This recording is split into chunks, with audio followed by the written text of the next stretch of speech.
अस्सलाम वालेकुम दोस्तों, कहिड़ा हाल आहिनि तव्हांजा? ठीकु आहियो? चाक चङा भला बिल्कुलु ॿाहिरनि में। अलाह पाक तव्हांखे पंहिंजे हिफ़्ज़ो अमान में रखे। ज़िंदगी में कॾहिं बि अव्हां को ॾुखियो ॾींहुं न ॾिसो, कोसो वाह अव्हांजे भर मां बि न गुज़रे। आमीन। दोस्तों, हिकिड़े ॾींहुं हिकिड़े शागिर्द पंहिंजे उस्ताद खां सुवाल कयो क्लासरूम में त साईं इहो ॿुधायो त क़यामत में हिसाब किताब कीअं थींदो? हाणे उस्ताद ॾाढो सियाणो हुयो ऐं उस्ताद छा कयो जो चईं त छोकिरा तूं वेह, इन बारे में ॻाल्हाईंदासीं। उस्ताद छा कयो जो पंहिंजे खीसे मां पैसा कढियईं, उन छोकिरे खे 1 रुपयो ॾिनई ख़र्ची। ॿियो छोकिरो जेको हुयो उनखे 100 रुपया ॾिनई, कंहिं छोकिरे खे 50 रुपया, कंहिं छोकिरे खे 20 रुपया, कंहिं छोकिरे खे 10 रुपया। सो ईअं मुख़्तलिफ़ छोकिरनि खे सभिनी खे उन पैसा ॾिना उस्ताद, ऐं उन्हनि सभिनी खे मोकल ॾिनई त हाणे तव्हां वञो, पाण जेको आहे त सूमर वारे ॾींहुं फलाणे जेको नान भाई आहे, तनूर वारो आहे, उन जे तनूर ते तव्हां सभु अचिजो, उते पाण मिलंदासीं।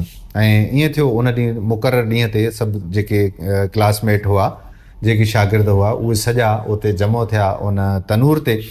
ऐं उस्ताद छा कयो जो हिक हिक खे सॾु कयईं त जंहिं जंहिंखे मूं जेतिरा पैसा ॾिना हुआ उहो हर हिकु छोकिरो चंपल लाहे ऐं इन तनूर ते मथे चढ़ी बीहे ऐं ॿुधाए त उन किथे किथे इहे पैसा ख़र्चु कया।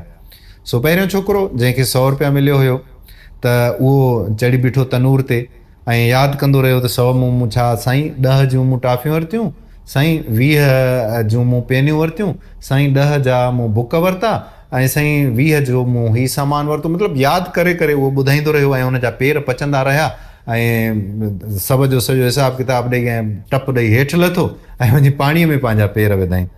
ॿियो छोकिरो जंहिंखे 50 मिलियो हुयो उहो बि आयो त उन बि यादि करे करे पंहिंजो हिसाब किताब पे ॾिनो ऐं उनजा बि पेर सड़िया लही वञी पाणी जे तगारीअ में उन पेर विझी ऐं पंहिंजो पेरनि खे ठारियो। ईअं ई जिन खे 20, 30, 50 रुपया मिलिया हुया उन्हनि सभिनी खां हिसाब किताब थींदो रहियो। अच्छा, जंहिं वक़्तु क्लासरूम में उस्ताद पैसा ॾिना त ॿिया ॿार त ख़ुशि हुया, उन्हनि खे घणा पैसा मिलिया, पर जंहिं छोकिरे सुवाल पुछियो त क़यामत में हिसाब किताब कीअं थींदो ऐं जंहिं छोकिरे खे उस्ताद साहिबु 1 रुपयो ॾिनो हुयो उहो उन वक़्तु ॾाढो नाराज़ थियो उस्ताद ते ऐं उस्ताद जी इन बेइंसाफ़ी ते, नाइंसाफ़ी ते वॾो पशेमान थियो। त उस्ताद ही छा कयो, ॿियनि खे त 100, 100, 50, 50, 20, 20 ॾिना आहिनि ऐं मूंखे सिर्फ़ु 1 रुपयो। सो हाणे इन छोकिरे जो वारो आयो जंहिं सुवाल पुछियो हुयो त क़यामत में हिसाब किताब कीअं थींदो। उन जो वारो आयो, उहो तनूर ते चढ़ियो, चढ़ंदे चईं साईं तव्हां जेको रुपयो ॾिनो हुयो उन मां धाणा वठी वियो, मामा खे ॾिना हुयो, मैं ईअं चई लही आयो वेठि। ॿिया छोकिरा जेके आहिनि उन्हनि जा पेर पका पिया, पेरनि ते फलूसणा थी विया उन्हनि खे ऐं तगारियुनि में पाणीअ में पेर कूनर में विझी वेठा हुआ, पर हिनखे कुझु बि कोन थियो छो त हिन वटि 1 रुपयो हुयो, रुपए जो हिसाबु ॾियणो हुयो।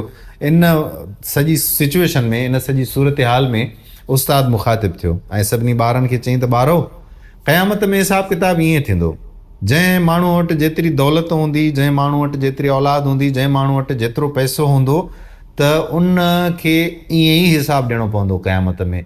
ऐं उहो उन वक़्तु ताईं उतां चुरी न सघंदो जंहिं वक़्तु ताईं हिकिड़े मिसकाल ज़रतुनि, हिकिड़े ज़रे ज़रे जो हिसाबु जेसि ताणी न ॾींदो होसि ताणी चुरी न सघंदो। सो दोस्तो, हिन दुनिया में असां वटि जेकॾहिं पैसो न आहे, दौलत न आहे, असां ख़ुशहाल न आहियूं, असां वटि अलाह जो ॾिनल जेको आहे उहो गंज कोन्हे, त असां नाराज़ आहियूं, असां फ़िक्रमंद आहियूं ऐं असां पंहिंजे अलाह मुंहिंजा बि राज़ी न आहियूं त अलाह साईं असां साईं कहिड़ो इंसाफ़ु कयो आहे। हिननि माण्हुनि खे जेकी इन जे लाइक़ु बि न आहिनि, उन्हनि खे त हेॾी रक़म मिली आहे, हेॾी दौलत मिली आहे ऐं असां वटि कुझु बि कोन्हे को। असां कसम परसी वारी ज़िंदगी था गुज़ारियूं, ग़ुरबत वारी, मुफ़िलसीअ वारी ज़िंदगी था गुज़ारियूं। त यादि रखो, जंहिं माण्हूअ जे मथां जेतिरा ॿार आहिनि, हिसाब किताब उन माण्हू खां क़यामत जे ॾींहुं ओतिरो ई थींदो।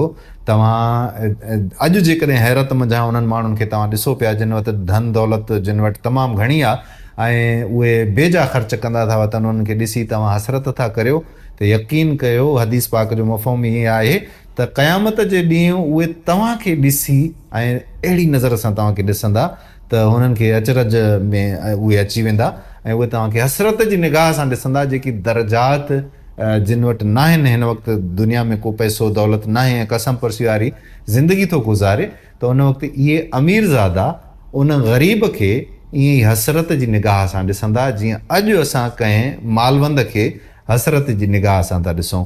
सो अर्ज़ु इहो त जेको कुझु असां वटि आहे तव्हां इन जो फ़िक्र कयो, इन जो हिसाब किताब अव्हांखे क़यामत जे ॾींहुं ॾियणो पवंदो। इहो न सोचो त फलाणनि माण्हुनि वटि घणो आहे असां वटि न आहे, न, हीअ रब काइनात जी विरासत आहे। रब काइनात सभिनी खे तक़सीम करे हर शइ ॾिनी आहे ऐं हिसाब किताब बि उहो ई वठंदो।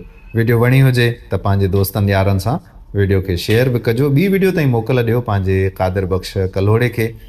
अल्लाह भाई।